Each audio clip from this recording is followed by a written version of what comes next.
श्री सद्गुरु महाराज की जय। महर्षि मही जी के किताब से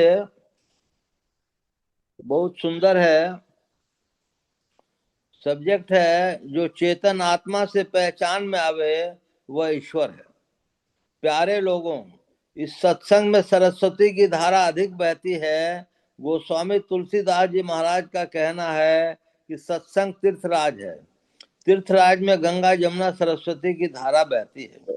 मुझको सरस्वती की धारा में स्नान करना है और आपको भी उसी में स्नान कराना है। मैंने भ्रमण करते समय गंगा यमुना में गोता लगाया, लेकिन सरस्वती की धारा नहीं मिली। मैं सरस्वती की धारा में गोता लगाना चाहता था। जो जिसको पसंद है औरों के लिए भी वो वही चाहता है। ब्रह्म विचार सरस्वती की धारा है, यह बड़े गंभीर है। मैं जो साधन भजन करता हूँ आपको उसी गंभीरता में ले जाना चाहता हूँ। लेकिन पहले समझिए कि इसमें गोता लगावेगा कौन। गोता मन लगाएगा। शरीर जहां का तहां बैठा रहेगा, वह धारा बहती है। मन किसके सहारे गोता लगाता है? मन बाह्य इंद्रियों के सहारे गोता लगाता है। मेरे कहने का विषय ऐसा है कि वह कथा कहानी नहीं है, ज्ञानमयी बात है। कान के सहारे उस सरस्वती की धारा में गोता लगाता है, अर्थात पहला सहारा कान है, जिसके सहारे श्रवण ज्ञान होता है। श्रवण ज्ञान कैसा होना चाहिए? जैसे मृगा बांसुरी की ध्वनि सुनकर इतना तल्लीन होता है कि व्याधा उसको पकड़ते हैं, लेकिन वह भागता नहीं। केले के वृक्षों को काट कर खड़ा कर देते हैं। मृग के पैरों में एक ही हड्डी होती है, वह बैठ नहीं सकता, खड़ा ही रहता है। खड़े खड़े ही सोता है। व्याधा बांसुरी बजाता है। मृग उस मधुर ध्वनि को सुनकर उसमें इतना लीन हो जाता है कि अपने शरीर की सुरक्षा को भूल करके केले के तम से सटकर उस पर अपने शरीर का सारा बोझ दे देता है। वह थंभ गिर जाता है, उसके साथ वह भी गिर जाता है। व्याधा उसको पकड़ लेता है। मृग की ही तरह ज्ञान की बातों को सुनने में तल्लीनता होनी चाहिए, अर्थात सब ओर से मन को समेटकर सुनने में लगाना चाहिए। इसके बाद मनन ज्ञान होता है। जो सुनो उसको विचारो, विचार में खूब डूबो। जहां तक बुद्धि शक्ति है खूब विचारो, और विचार में इस तरह है एकाग्र होकर विचारो कि पपीहा जैसे स्वाति बूंद के लिए रटता है। पहले श्रवण ज्ञान में मन लगाओ। ब्रह्म क्या तत्व है? ब्रह्म संबंधी ज्ञान बहुत ऊंचा है। इसके पूर्व में क्या कहूं, इसका ज्ञान होना चाहिए। क्योंकि सभी कहते हैं कि मैं हूं, वह अपने तय क्या है, इसको सोचो। भगवान श्री कृष्ण ने कहा था कि ये शरीर रूपी क्षेत्र 5 स्थूल तत्व, पृथ्वी जल अग्नि वायु आकाश, 5 सूक्ष्म तत्व, रूप रस गंध स्पर्श शब्द, 5 ज्ञानेन्द्रिया, 5 कर्मेंद्रिया, मन बुद्धि चित्त अहंकार, प्रकृति संघात चेतना, घृता इच्छा द्वेष सुख और दुख, ये आप नहीं है। इन 31 के समुदाय को क्षेत्र कहते हैं। इससे पृथक पदार्थ इस शरीर में है, वो आप हैं। जिसको क्षेत्रज्ञ व अध्यात्म भी कहना चाहिए। उपर्युक्त 31 तत्वों के संग में पढ़कर आप अपने को सुखी दुखी मानते हैं। इनमें से 27 तत्वों से भिन्न होकर रहे तो इच्छा द्वेष सुख दुख आपके लिए कोई वस्तु नहीं रहेगी। तब अपने से अपने को पहचानो। अनेक जन्मों से मैं हूं कहते चले आ रहे हैं, लेकिन अपने तय का पहचाना नहीं है। अपने को केवल विचार से ही नहीं, प्रत्यक्ष से पहचानिए। जैसे शरीर को पहचानते हैं, ऐसा ख्याल ना करें कि वहां देखने के लिए इसी तरह की आंख है। जैसे कोई आंख से सबको देखते हैं, आंख को देखने के लिए आईने का साधन लेकर आंख से ही देख सकते हैं। इसी तरह ईश्वर भजन का साधन लें तो उस साधन को करते करते 31 तत्वों से अलग हो जाएं, और तब समझेंगे कि सूरत अर्थात चेतन आत्मा सत है। संत तुलसी साहब ने कहा है, आप जड़ नहीं चेतन आत्मा है, ये मिटने वाली नहीं है, मिटाने वाला शरीर है। इसकी खोज बाहर बाहर होने योग्य नहीं, यह खोज अपने शरीर के अंदर होनी चाहिए। इस खोज को करते करते 31 तत्वों से अलग होकर अपने को ऐसे पहचानेंगे जैसे शरीर को पहचान। ईश्वर भजन की बातें बहुत हैं, लेकिन मैं उतना ही कहूंगा जिससे काम चले। आप पंच विषयों को पंच ज्ञानेंद्रियों से जानते हैं, केवल आंख से पंच विषयों को नहीं जानते, केवल कान से पंच विषयों को नहीं जानते। आंख के लिए केवल रूप और कान के लिए केवल शब्द है। कोई कहे कि आंख से हम सुन भी लें और हो नहीं सकता। इन बातों को जानकारी के बाद कोई पूछे कि रूप क्या है, तो आप कह दीजिए कि आंख से जो ग्रहण हो वह रूप है। शब्द क्या है? आदि। ईश्वर क्या है? गोस्वामी तुलसीदास जी ने बहुत अच्छा लिखा है। लक्ष्मण जी पूछते हैं कि माया किसको कहते हैं, बंध किसको कहते हैं। माया के लिए श्री राम जी ने कहा, गो गोचर जह लगे मन जाई, सो सब माया जान भाई। इंद्रियों से ईश्वर का ग्रहण नहीं होगा, मन से बुद्धि से ईश्वर का ग्रहण नहीं होगा। विचार भले ही कर लें, पहचान नहीं होगी। इसलिए राम स्वरूप तुम्हार, राम न रूप तुम्हार नहीं। आपको जनाया गया है कि आप स्वयं मन इंद्रियों से परे हैं। अपने को मन इंद्रियों से पहचान सकते हैं तो पहचान कब की हो गई रहती। अपने से जिसको पहचान हो वह ईश्वर है। कोई पूछे कि मन इंद्रियों में निजी ज्ञान क्या है, मैं कहूँ मन इंद्रियों का ज्ञान आपका ज्ञान है, उसको अपना ज्ञान कुछ नहीं है। मेरे ज्ञान से मन में बुद्धि में ज्ञान है। कोई कहे कि जब हमारा ज्ञान ही इंद्रियों में है तो हम उससे बाहर ईश्वर को क्यों ना जानेंगे। तो देखिए, एक लालटेन है जिसके पांचों पहलों में 5 रंग के शीशे लगे हुए हैं और बीच में मोमबत्ती जल रही है।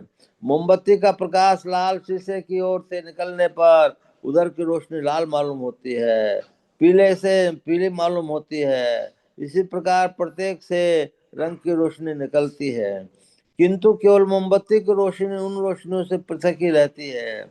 जिस तरह लालटेन के शीशे के रंग में कारण से मोमबत्ती के प्रकाश का रंग बदल गया, उसी तरह आपका निज ज्ञान जो है वह इंद्रियों के संग से कराया, उसके असर के कारण शुद्ध असली नहीं होता।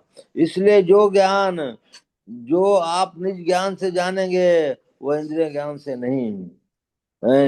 निज ज्ञान में ईश्वर को पहचान सकते हैं और अपने को भी। जो ईश्वर तत्व है वही तत्व मैं हूँ, मैं और वह एक ही है। केवल आवरण भेद के कारण परम प्रभु परमात्मा आवरण रहित और जीवात्मा आवरण सहित है।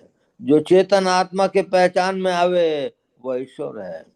जगन्नाथ जी जाने के लिए भागलपुर छोड़ना पड़ेगा, उसके आगे के गांव शहरों को छोड़ना पड़ेगा, तब जगन्नाथ जी पहुंचेंगे। इसी तरह अपने अंदर के सभी आवरणों को पार करके हम ईश्वर तक पहुंच सकते हैं। ईश्वर क्या है, कितना बड़ा है? उपनिषद कहती है, बड़ा से बड़ा छोट से छोटा अर्णोन में तो महियान का अनुवाद है। दृष्टि दृष्टि सो देखा, देखने की शक्ति दृष्टि है। दृष्टि को दृष्टि चेतन आत्मा है। कबीर साहब ने खुलासा किया, चाम चस्पो नजर न आवे, खोजो रूह के नैना। इस दृष्टि से खोजने की युक्ति है। उस युक्ति को तुलसी साहब ने प्रकाशित किया। तुम्हारी आत्मा सत्य है, इसको संभालने का साधन करो। तुम सारे शरीर में बिखर गए हो, जैसे सूर्य की रोशनी संसार में फैली है, वैसे तुम्हारी किरण शरीर और संसार में फैल गई है। इसको संभाल करके तब जो देखो सो दृश्य भिन्न है। कैसे? यह कैसे होगा? अपनी आंखों को गौर से देखो, देखने की विद्या है। यह शांभवी मुद्रा है, वैष्णवी मुद्रा है, दृष्टि योग है। आंख बंद करके देखो, अपने दृष्टिधार को समेट कर देखो, बहिर्मुख से अंतर्मुख हो कर देखो, बाहर बातों को छोड़ दो, आवे तो हटा दो, और तब आंखें बंद करके देखो। ऐसा देखोगे तो देखने में आवेगा, एक टक देखना होगा। देखा छोड़ दिया ऐसा नहीं, एक टक देखो। बाहरी ख्यालात को छोड़कर देखो, ऐसा देखोगे तो समशील लीला पील पहले अर्थात पत्थर के समान कालापन है, उसको छेद देता है। यह साधन की बात है। कोई कहे कि प्रणाम दो तो इसका प्रमाण क्या, करने देखो तो ठीक है, नहीं तो गलत है। तुम्हारे साधन में कसर नहीं हो तो तुम देखोगे कि गुरु ने जो कहा है ठीक कहा है।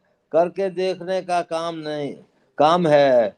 उधर ही विमल विलोचन ही के, मिटे ही दोष भव दुख भव रजनी के। सूझे ही रामचरित मन मानिक, गुपत प्रगट जहाँ जो जय खानिक। और खेल खुली खुली लखे पड़े, एक ही बात है।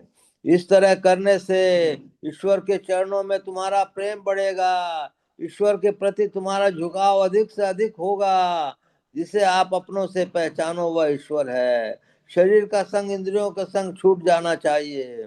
जैसे मथे हुए दूध से मक्खन अलग होकर फिर दूध ही में रहे, उसी तरह अपने शरीर इंद्रियों से छूटकर अपने में रहो। यही है जीवन मुक्त होना। यह शरीर ज्ञान से बहुत ऊंचा है, बुद्धि की गति वहां नहीं है। इसी दशा में ईश्वर की पहचान होती है। बड़े जगमग रूप का दर्शन हुआ, यह मामूली बात है। मनु राजा और शत्रुपा ने बहुत तप किया, लेकिन शरीर ज्ञान से बाहर नहीं होकर शरीर में रहकर सुंदर दर्शन पाया। यह माइक दर्शन था। कोई नहीं मानेगा तो मैं कहूंगा कि गो गोचर जहाँ लगी मन जाई, सो सब माया जानो भाई। इसको कहाँ फेंक दीजिएगा। एक पंडित ने कहा कि भगवान राम का शरीर चिदानंद में था, चिदानंद में देह तुम्हारी, विगत विकात जान अधिकारी। मैंने कहा चिदानंद में रूप माइक या अमायिक, उन्होंने कहा माइक। मैंने कहा तो क्या अमायिक रूप का दर्शन इस माइक आंख से हो सकता है। थोड़ी देर बाद चुप रहकर बोले, हाँ, यह समझने की बात है। भगवान कृष्ण के विराट रूप का वर्णन है, इसमें बहुत से विकराल मुंह, हाथ, नाक और कान आदि थे। उस रूप को देखकर अर्जुन डर गया, थर थर कांपता था। कहने लगा, आप अपना सौम्य रूप दिखाइए। नारद को भी विश्व रूप का दर्शन हुआ था, लेकिन भगवान ने कहा था, तुम मेरे जिस रूप को देख रहा है वह सत्य नहीं, वह माया है। मेरे सत्य स्वरूप को देखने के लिए इसके भी आगे जाना पड़ेगा। माया रूप के दर्शन से मनुष्य रूपा को क्या हुआ। रामायण में है, वर मांगो आप ही की तरह पुत्र हो, भले ही यह सात्विक इच्छा हो, स्वर्ग सुख भोगा। फिर राजा दशरथ और रानी कौशल्या हुए। इतने तप के बाद भी शिकार शिकार खेलते रहे। शरीर में इतना बल कि किसी का भय नहीं, शरीर रक्षक की जरूरत नहीं। शिकार के चक्कर में रात को श्रवण कुमार को मार डाला और शाप लिया कि पुत्र शोक में मरेंगे। इसी तरह कश्यप और अदिति की कथा है। वही तप, वही फल, वही श्रवण को मारना और साप खाना। श्री राम की को कल शिवराज पद मिलेगा। राजा खुश होकर रनिवास में गए, केकई के महल में गए। उनको मालूम हुआ कि वह को भवन में बैठे हुए हैं। अब यह सुना तो उनकी दशा कैसे हो गई। तुलसीदास जी असली बात को कैसे छुपाते। मैं आस्तिक का बच्चा हूँ, भारत का बच्चा हूँ, श्री राम श्री कृष्ण को मानने वाला हूँ। एक बार एक पादरी मेरे पास आया और कहलवाना चाहा कि ईसा मसीह श्री राम और श्री कृष्ण से विशेष थे। मैंने यह बात नहीं मानी, वह फिर मेरे पास नहीं आया।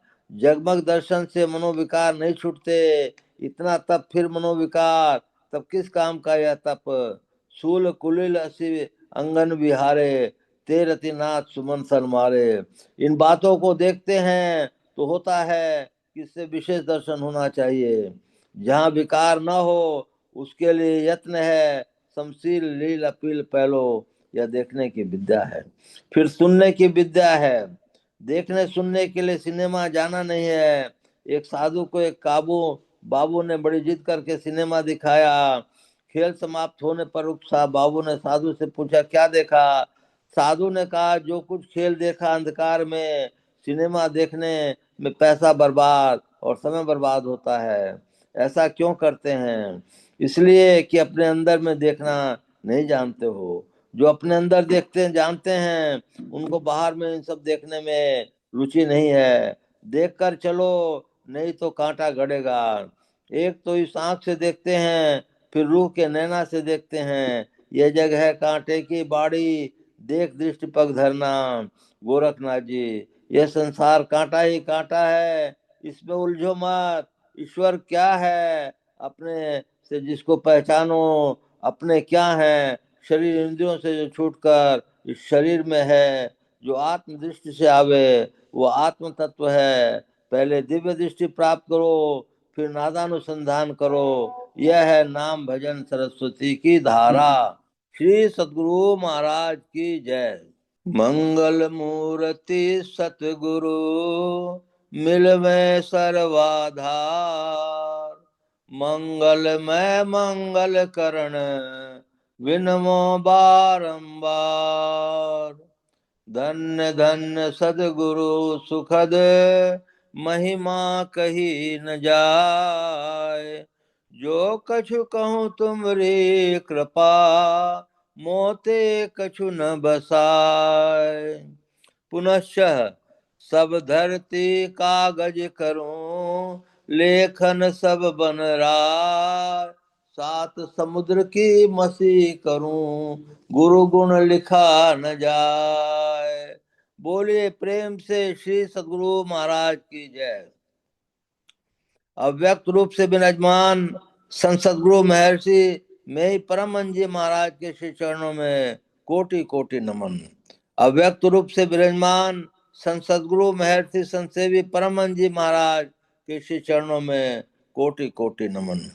उपस्थित अत्यंत भाग्यशाली सदात्माओं, आप सबको शत शत नमन, शत शत नमन।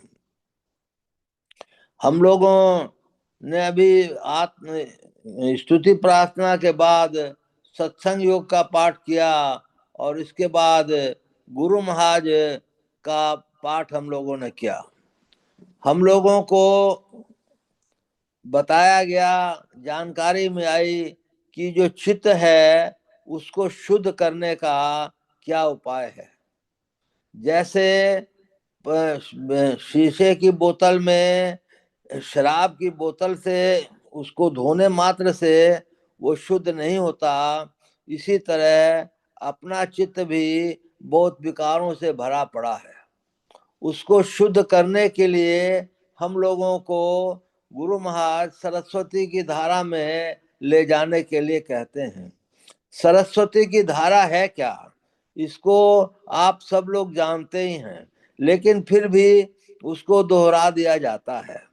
हम लोगों की गंगा और यमुना की दो धाराएं हैं, और उनके बीच में जो धारा है वो सरस्वती की धारा है। उसको सुषुम्ना भी कहते हैं, सरस्वती भी कहते हैं। और उस धारा से हम लोगों को देखने पर हम लोग को ज्ञानमय दृष्टि प्राप्त होती है, और दृष्टि के बाद और कुछ भी बहुत प्राप्त होता है, उसको आगे बताऊंगा। हम लोगों को पहले पहले मानस जप करना पड़ता है। मानस जप करने के बाद मानस ध्यान करना पड़ता है। मानस ध्यान जिस भाग्यशाली का बहुत अच्छा होता है, उसको विभिन्न रूपों में गुरु महाराज के दर्शन होते हैं, और अंत में उनको आज्ञा चक्र पर स्क्वैज रूप में गुरु महाराज के दर्शन होते हैं।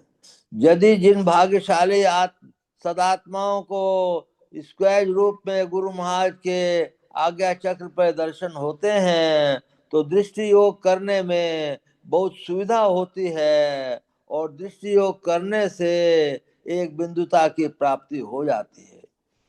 कभी काला तिल को काटने में, अंधकार को काटने में, जो लोहे जैसा काला है उसको काटने में बड़ा समय लगता है, बहुत समय लगता है। परंतु जिसको आज्ञा चक्र पे गुरु महाराज के दर्शन होते हैं, उसको काटने में समय नहीं लगता।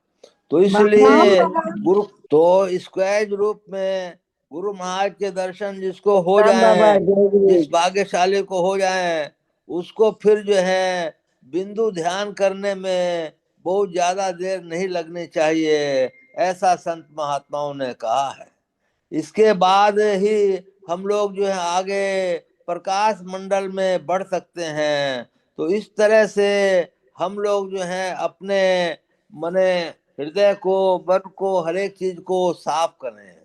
साफ करने के लिए हम लोगों को दिन भर का कार्यक्रम देखना चाहिए कि किसी तरह से हम दिन भर में कितनी देर हमने जप किया, कितनी देर ध्यान अभ्यास किया, कितनी देर ध्यान में परिवर्तित हुए। इस तरह का यदि काम हम लोग करते हैं तो कोई कारण नहीं कि कुछ न कुछ ऊंची गति हम लोग प्राप्त कर सकते हैं, यदि गुरु कृपा बनी रहे तो। गुरु कृपा बनने के लिए आपको गुरु के हाथ पांव नहीं दबाना है, गुरु की किताबों को पढ़कर उनको मनन कर करके उनको अपने जीवन में उतारना है। अपने जो चित्त में मने चारों तरफ के विचार भरे हुए हैं, उन विचारों को बाहर निकालना है और शुद्ध विचारों को अंदर करना है। आपके हमारे सबके अनेक जन्मों के अनेक कर्म भरे पड़े हैं, उन कर्मों को मिटाना है। वो कर्म मिटेंगे केवल ध्यान योग से। ध्यानाभ्यास करते करते ध्यान भी होगा और ध्यान से कर्म बहुत मिटेंगे। तो फिर हम लोग इस स्थिति पे होने से सहस्त्र कमल में पहुंच जा सकते हैं, जहां पर हम लोगों को रात के तारे वगैरह सब कुछ नजर आते हैं और भाग्यशाली को रात का चंद्रमा भी नजर आता है। सहस्त्र कमल के बाद हम लोग सूर्य के दर्शन करते हैं और उसको त्रिकुटी शायद कहते हैं। त्रिकुटी में हम लोग अगर पहुंच जाते हैं तो बहुत ही भाग्यशाली हम लोग कहलाएंगे। त्रिकुटी में दर्शन करने के बाद हम लोग जो है अनहद नाद को सुनते हैं, और अनहद नाद को सुनने के पहले संत महात्माओं ने जो कहा है, कर्म मंडल नाश को प्राप्त हो जाता है। कर्म मंडल जिसका नाश को प्राप्त हो जाता है उसको फिर जो है सुख ही आगे मिलता है, दुख नहीं मिलता है। वो अधोगति में जा ही नहीं सकता है, वो ऊपर ही ऊपर जाएगा। अनहदनाद प्राप्त होने के बाद उसको फिर अनाहत नाद के तरफ बढ़ना है, और अनाहत नाद जो है में यदि बैठ गया तो उसके पास दो ही विचार हैं, या तो वो संत महात्मा बन जाएं या मोक्ष को प्राप्त कर लें। इसीलिए यही हमारी सीढ़ी है, यही हमारा विकास है। लेकिन अंधकार का मंडल, प्रकाश का मंडल और शब्द का मंडल, तीनों मंडलों को पार करना कोई बच्चों का खेल नहीं है। इसके लिए अनेक जन्म और एकदम बहुत ज्यादा डेडिकेशन और दिन रात भजन सत्संग, महात्माओं का संग और ज्ञान भरी बातों का पढ़ना लिखना, ये सब करना होता है। इसी से हम लोग इस जीवन में माने कुछ न कुछ प्राप्त कर सकते हैं। तो पहले हम लोग को चाहिए कि मनुष्य जन्म सुरक्षित हो, फिर चाहिए कि ऋषि कुल में हमारा जन्म हो जाए, फिर चाहिए कि हम मोक्ष को प्राप्त करें। बोलिए प्रेम से श्री सद्गुरु महाराज की जय।